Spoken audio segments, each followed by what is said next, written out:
Hello everyone. Welcome to our channel Spicy and Pastry.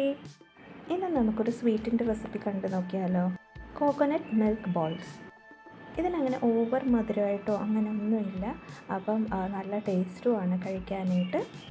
ഇതിനു വേണ്ടി ഒരു നോൺ സ്റ്റിക്ക് പാൻ എടുത്തിട്ടുണ്ട്. അതിലേക്ക് ഒരു 1/2 കപ്പ് വെള്ളം ഒഴിച്ചു കൊടുക്കുന്നുണ്ട്. ഇനി അതിലേക്ക് ഒരു 8 ടേബിൾ സ്പൂൺ പഞ്ചസാര ഇട്ട് കൊടുക്കുന്നുണ്ട്. അതൊന്ന് മെൽറ്റായിട്ട് ബോയിലായിട്ട് വരട്ടെ.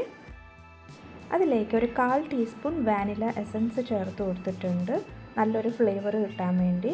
ഇനി അതിലേക്ക് 1 കപ്പ് മിൽക്ക് പൗഡർ ചേർത്ത് കൊടുക്കുന്നുണ്ട്. അതുപോലെ തന്നെ 1 കപ്പ് ഡെസിക്കേറ്റഡ് കോക്കനട്ട് ചേർത്ത് കൊടുക്കുന്നുണ്ട്. പിന്നെ 1 ടീസ്പൂൺ നെയ്യും കൂടെ ചേർത്ത് കൊടുക്കുന്നുണ്ട്. ഇനി എല്ലാം കൂടെ ഒന്ന് നന്നായിട്ട് മിക്സ് ചെയ്ത് കൊടുക്കുക. എല്ലാം കൂടെ ഒന്ന് മെൽറ്റായിട്ട് വരും. ഇങ്ങനെ ലൂസ് ആയതിന് ശേഷം നമ്മൾ ഇളക്കി കൊടുത്ത് കുക്ക് ചെയ്തുകൊണ്ടിരിക്കണം, അല്ലെങ്കിൽ അടി പിടിക്കും, കരിഞ്ഞു പോകാൻ സാധ്യതയുണ്ട്. അപ്പോൾ അതുകൊണ്ട് നമ്മൾ ഇളക്കി കൊടുത്തുകൊണ്ടേ ഇരിക്കണം. ഇതുപോലെ ഒരു കൺസിസ്റ്റൻസി എത്തണം. അപ്പോൾ പാനിൽ നിന്ന് ഒട്ടിപ്പിടിക്കാതെ ഇങ്ങനെ സെപ്പറേറ്റായി വരണം.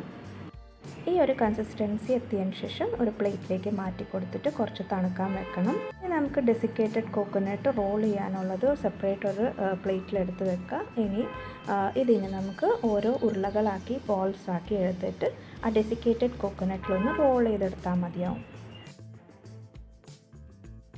അപ്പോൾ അതെ, ഇങ്ങനെ ഓരോ ബോളും ഒന്ന് അതിൽ റോൾ ചെയ്തെടുത്തിട്ട് നമുക്ക് പ്ലേറ്റിലേക്ക് മാറ്റി വെക്കാം.